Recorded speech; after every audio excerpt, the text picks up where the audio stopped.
Jenis jaringan ikat yang ketiga yaitu jaringan pengikat khusus atau penyokong. Jaringan pengikat khusus merupakan jaringan yang mempunyai karakteristik dan fungsi khusus tentunya.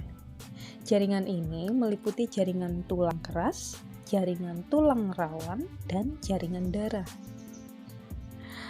Nah, untuk mengetahui penjelasan lebih jauh mengenai jaringan tulang, baik tulang rawan maupun tulang keras, nah berikut ini penjelasannya. Yang pertama, untuk jaringan tulang rawan atau dengan nama lain kartilago, itu merupakan jaringan yang tidak memiliki pembuluh darah dan saraf, kecuali pada lapisan luarnya. Tulang rawan dilapisi oleh suatu selaput yang disebut perikondrium.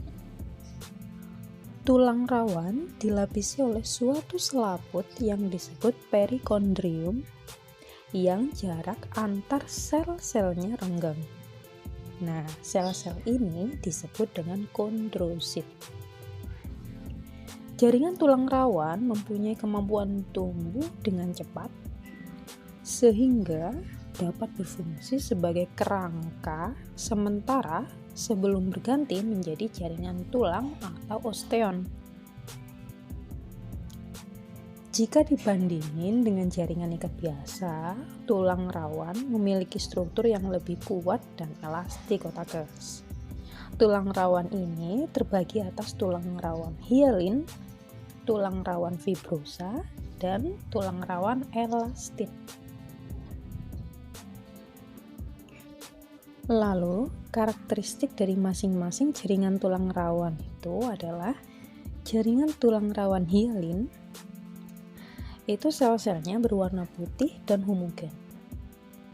Kemudian jaringan ini banyak terdapat pada rangka tubuh janin, ujung-ujung tulang panjang, hidung, laring, trakea, bronkus, dan tulang rusuk.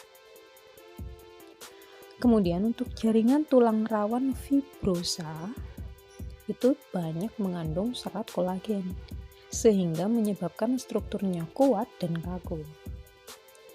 Jaringan tulang rawan ini bisa kalian temukan pada ruas tulang belakang, tulang panggul, daerah tulang kemaluan, dan pada pelekatan tendon pada tulang. Sedangkan jaringan tulang rawan elastin itu kaya akan serabut elastis. Nah, jaringan tulang rawan ini banyak ditemukan di daun telinga dan tuba Eustachius. Kemudian jenis penyokong yang kedua yaitu jaringan tulang keras. Tulang merupakan jaringan pengikat berstruktur kaku yang memiliki matriks serabut kolagen. Matriks kolagen mengandung garam kalsium sehingga kombinasi ini menjadikan tulang keras mempunyai sifat tidak rapuh.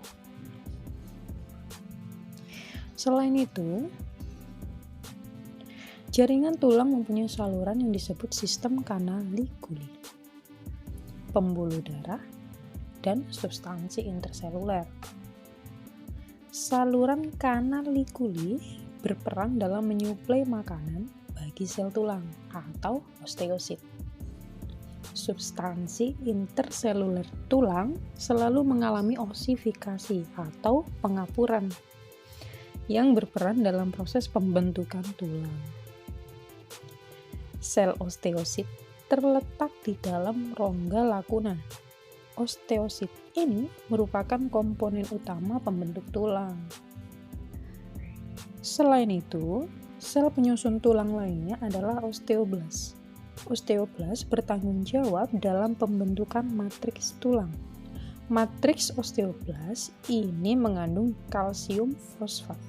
Pada jaringan tulang keras terdapat saluran atau sistem Hebers yang dikelilingi oleh lamela konsentris. Pada lamela konsentris terdapat osteosit. Nah, di dalam saluran Hebers terdapat pembuluh kapiler, arteri, vena, dan saluran Volkmann. Saluran Volkmann ini menghubungkan dua saluran Havertz nantinya. Dan yang terakhir, jaringan penyokong lainnya yaitu jaringan darah. Secara fungsional, jaringan darah berbeda dengan jaringan pengikat lainnya. Jaringan darah terdiri atas sel darah dan plasma darah. Sel darah merupakan bagian yang padat dari darah.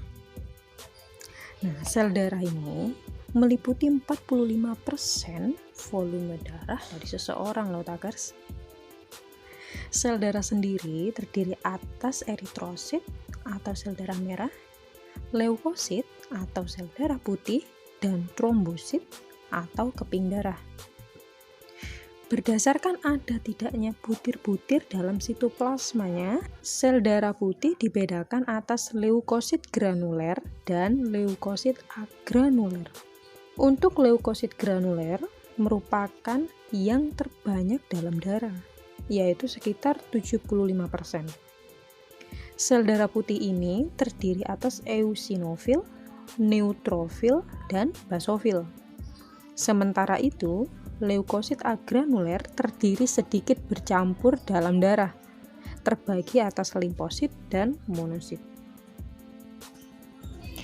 Selanjutnya untuk plasma darah. Plasma darah ini merupakan bagian darah yang berupa cairan. Nah, plasma darah ini meliputi 55% volume darah seseorang. Plasma darah memiliki warna kekuningan yang terdiri atas air 90% dan zat terlarutnya sebanyak 10%. Zat terlarut meliputi plasma protein, nutrien, garam mineral, enzim, hormon, gas-gas, dan zat organik lain. Sedangkan plasma protein itu meliputi albumin, globulin, fibrinogen, dan protombin. Pada waktu individu organisme masih dalam tahap janin, sel-sel darah diproduksi oleh limfe, hati, sumsum tulang, kelenjar limfa, leukosa, agranuler, dan yolk. Setelah dewasa, sel-sel darah diproduksi oleh sumsum merah. Sel-sel darah berasal dari sel mesenkim yang menjadi sel induk. Adapun sel-sel induk pembentuk sel darah yaitu diantaranya sebagai berikut. Yang pertama ada eritoblas, itu sebagai pembentuk eritrosit.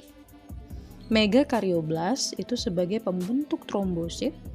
Limfoblas sebagai pembentuk limfosit, monoblas sebagai pembentuk monosit, dan myeloblas sebagai pembentuk leukosit.